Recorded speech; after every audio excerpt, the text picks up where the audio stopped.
আজি আকৌ আহিলোঁ আমাৰ A to Z ত। আজি আপোনালোকক এটা বিশেষ ঠাই দেখাম। এয়া চাওক, আন্তঃৰাষ্ট্ৰীয় সীমান্তৱৰ্তী অঞ্চল যি কুকুৰাডাঙ্গাৰ। এই পিছপিনে আছে বাংলাদেশ, ইয়াৰ ব্ৰহ্মপুত্ৰ নদী। ইয়াৰ ব্ৰহ্মপুত্ৰৰ কাষতে এখন ৰেষ্টুৰেণ্ট অপেনিং কৰিছে। আমি ইয়াৰ ভিতৰলৈ যাম। এয়া চাওক, এয়া হ'ল ব্ৰহ্মপুত্ৰ ৰেষ্টুৰেণ্ট। ইয়াৰ ভিতৰত দৃশ্য দেখুৱাইছোঁ। এয়া চাওক, কাষ্টমাৰ বহি আছে। এইপিনে আমাৰ পৰিচিত এজন কাষ্টমাৰ আছে, মমিনুৰ ৰহমান।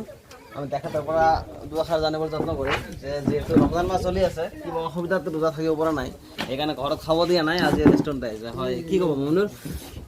ৰেষ্টুৰেণ্টখনৰ নাম কি আছিলে? ব্ৰহ্মপুত্ৰ ৰেষ্টুৰেণ্ট। খোৱা বহুত টেষ্টি বনায়। ছাৰ্ভিচ কেনেকুৱা ব্ৰহ্মপুত্ৰ? মজা ছাৰ্ভিচ, একদম মানে কি ক'ম আৰু, আপোনালোকে এবাৰ ট্ৰাই কৰি চাব পাৰে। বহুত ধুনীয়া, ফেমিলি লৈ আহিব। মানে লোকেশ্যনটো ক'ত আছিলে? লোকেশ্যন একদম ব্ৰহ্মপুত্ৰ ওপৰতে, ঠিক আছে। ফেমিলি লৈ অহাৰ কাৰণে বেষ্ট স্পট। মানে আইটেম কি কি পোৱা যায়? আইটেম চব ধৰণৰ, চাওমিন আপুনি চব পাই যাব। এইটো কি মানে ক'ল্ড ড্ৰিংক চব পাই যাব। পাৰ্চেলৰ ব্যৱস্থা আছে নেকি? পাৰ্চেল লৈ যাব? পাৰ্চেলো লৈ যাব পাৰে আপুনি, পাৰ্চেল কৰি, ঠিক আছে।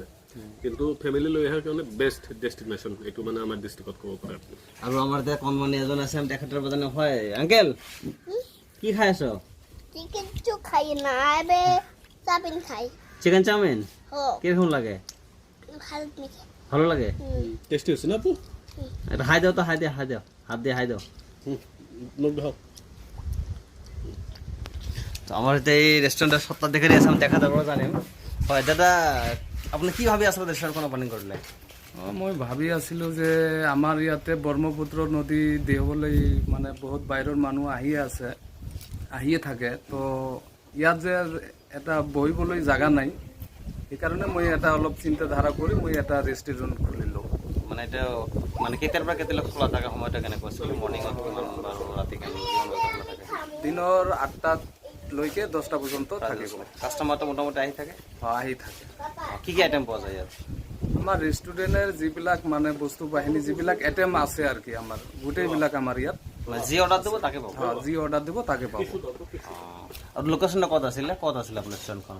অলপ আমাৰ লোকেশ্যনটা নিয়াৰেষ্ট আটচিঙিমাৰি ব্ৰহ্মপুত্ৰ নিয়াৰেষ্ট, মানে কুকুৰাডাঙ্গা পাৰঘাটৰ ওচৰতে হয়। কুকুৰাডাঙ্গা পাৰঘাটৰ ওচৰতে। এইটো কালিৰালগা গ্ৰাম বুলি কয়, ব্ৰহ্মপুত্ৰ নদীৰ কিনাৰত। মোৰ ৰেষ্টুৰেণ্টৰ নামটো হ'ল ব্ৰহ্মপুত্ৰ ৰেষ্টুৰেণ্ট কালাইৰালগা। কিবা অনলাইনৰ চিষ্টেম আছে নেকি? কোনোবা যদি অৰ্ডাৰ কৰে? কোনোবা যদি অৰ্ডাৰ কৰে, অনলাইনৰ চিষ্টেমটো কৰা নাই। তো এনে যদি ওচৰে পাজৰে হ'লে মানুহ পাব? ওচৰে পাজৰে হ'লে মানুহ পাব। ফোন নম্বৰ দিয়া আছে মোৰ ইয়াত। আপোনাৰ নাম্বাৰটা কৈ দিয়ক লাহে লাহে অলপ, কি আছিলে? 9678140780। আপোনাৰ নাম? মোৰ নাম শফিকুল ইছলাম। এই নম্বৰত ফোন কৰিলে কিবা যদি অৰ্ডাৰ কৰিব লগা ইচ্ছা হয়, এইটো কৰিলে পাই যাব। ধন্যবাদ। এই আসলে যে সত্ত্বাধিকাৰী দেখাতে ভাষ্য আমি আসলে মনে মনে দেখাম যে ৰেষ্টুৰেন্টত কেনেকুৱা ধৰণৰ। আসলে যদি ৰমজান মাহ কোনো বস্তু এতিয়া ৰেডি কৰা নাই, হয়তো ইফতাৰৰ পিছত মানুহ আহিব অৰ্ডাৰ কৰিলে, তেতিয়া ৰেডি কৰিব। এয়া চাওক ৰেষ্টুৰেণ্টৰ দৃশ্য, খুব ধুনীয়া ঠাই, চাৰিওপিনৰ পৰা বতাহ আহে। আমাৰ পিছপিনে আছে ব্ৰহ্মপুত্ৰ নদী, আৰু সেইকাৰণে চাগে নামটো ৰাখিছে ব্ৰহ্মপুত্ৰ ৰেষ্টুৰেণ্ট। খুব ভাল, ধুনীয়া ঠাই। আপোনালোকে আহক, আহি এবাৰ টেষ্ট কৰক। লোকেশ্যনটা হ'ল আমাৰ কালিয়ালগা যি পাৰঘাট আছে, পাৰঘাটৰ ওচৰতে, ব্ৰহ্মপুত্ৰৰ কাষতে আছে, সেইকাৰণে নাম ৰাখিছে ব্ৰহ্মপুত্ৰ। ধন্যবাদ।